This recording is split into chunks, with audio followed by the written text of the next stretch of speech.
get into the Premier League. Week 2 of the Premier League. We had some interesting results. Of course, the standard bearers of the league at the moment, Man City, beat Newcastle 1-0 in a top of a table clash. Disappointing result for my team, Man U. Utterly outplayed. I'll do another weekly rant. Since I did a rant first week, I'll jump into that. You don't laugh, Tinas. West Ham beat Chelsea. even losing. Aston Villa came back from their 5-1 drubbing. They beat Everton 4-0. I think Everton will be relegation fodder again this season.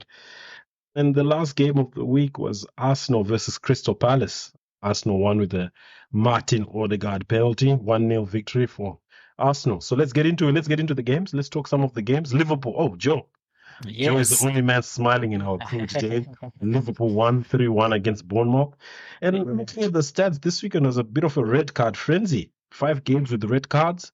Yeah. The refs were a bit trigger happy, refs and VAR. Lots of red cards. Even Liverpool had a red card. Yeah, McAllister, yeah.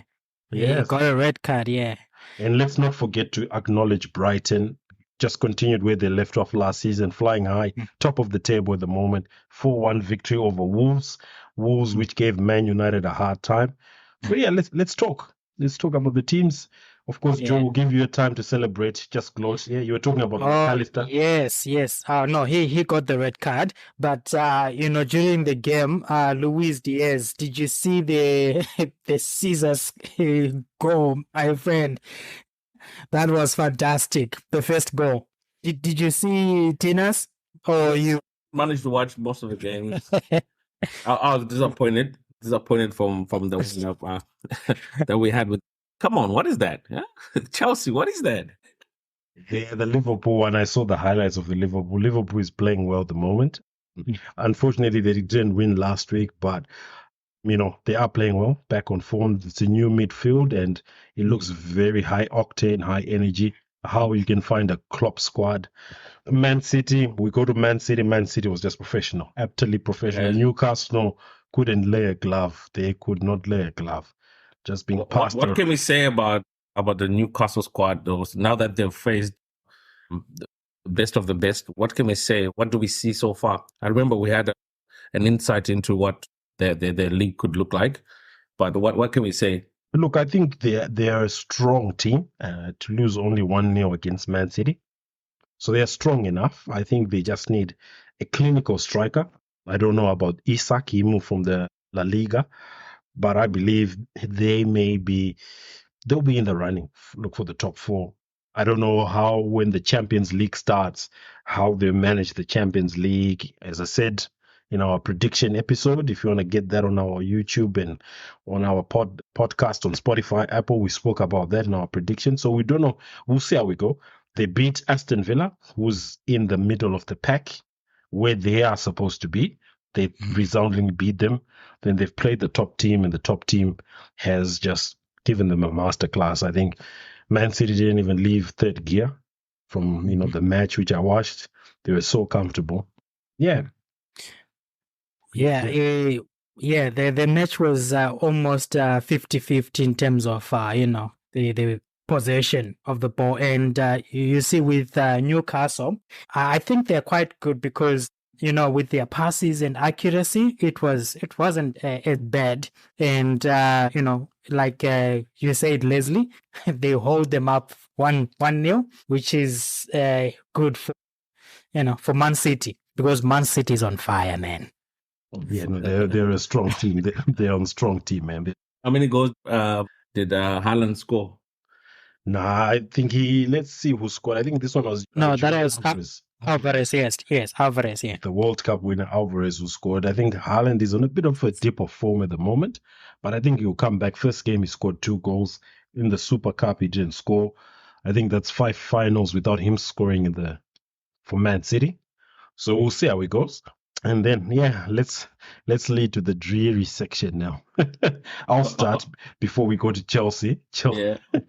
Right?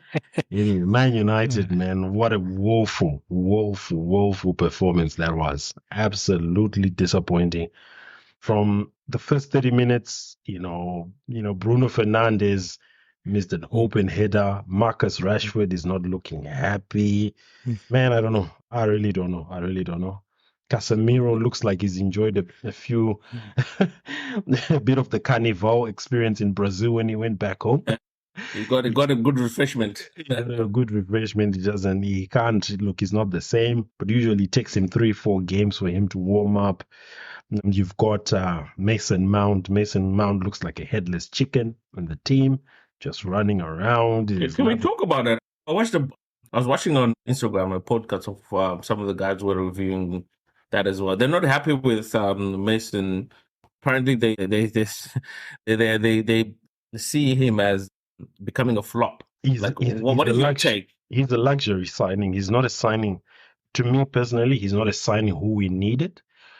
Yes, we needed someone who can link up the play. Of course, he's a better passer, better footballer than Fred and McTominay, but he's not physically built enough to play the box-to-box number 8. We should have made Amrabat a priority signing, or Gravenbach, for who's in Bayern Munich, someone who can run the floor from the top of the box when they're defending. They can come in with a late run like a Roy Keane, because Bruno Fernandes is not going to do that. Bruno Fernandes is not disciplined enough to do that. And Mason Mount, he's a luxury, to be honest. In Chelsea, he was well protected here. He had Kante and he had Kovacic. So he was well protected, right? And obviously as well with Chelsea, they played a back 3. So it was basically a back 5. So he could free roam and play however he wanted. But now here, he has to track back. He has to play the Kovacic role. And I don't think he can play that Kovacic role, man. Yeah. So, Captain P, what happened with Martinez? What was he doing? The own goal. I don't know what he was trying to kick with. He was kicking with the star. You know what he was doing. Look, it's at the moment. It's a disaster class at the moment. To be quite honest, it's an absolute disaster class.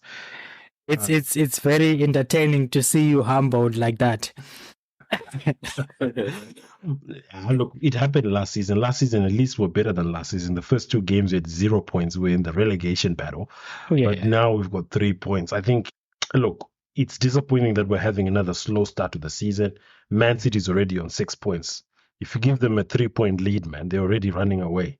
So you try and catch up, unless they have a massive blip. Maybe the Kevin De Bruyne injury might affect them in the December-January period. He's out for 4 months, because 4 months that leads us to December, and then he has to start to do fitness. So he might be back late January, early February.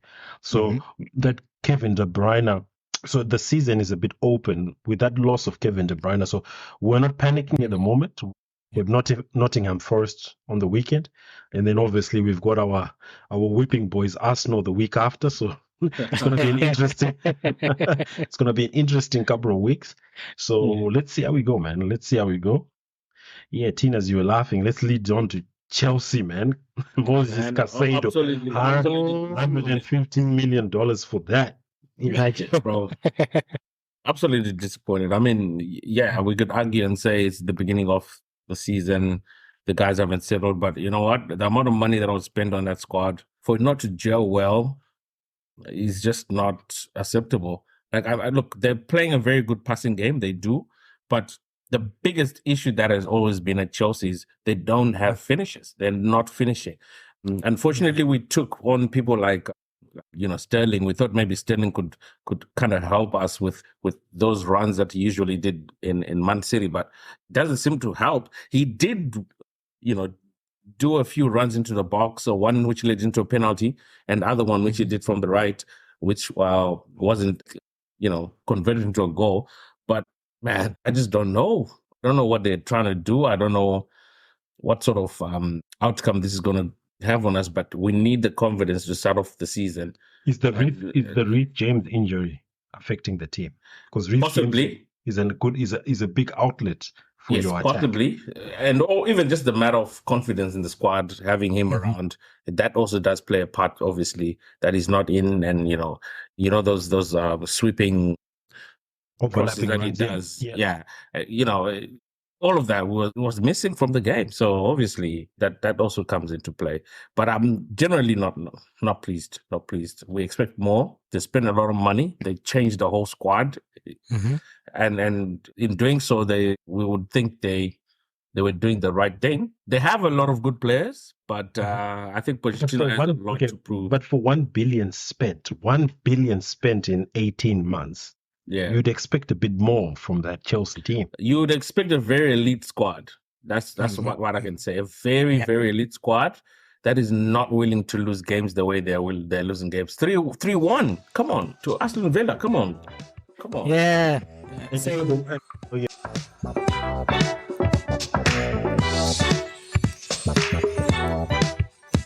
If you've enjoyed this short clip, click the link in the description to listen to the full episode, or listen to us on your favorite podcast platform, or check out the pinned comment where again we've got the link for the full episode.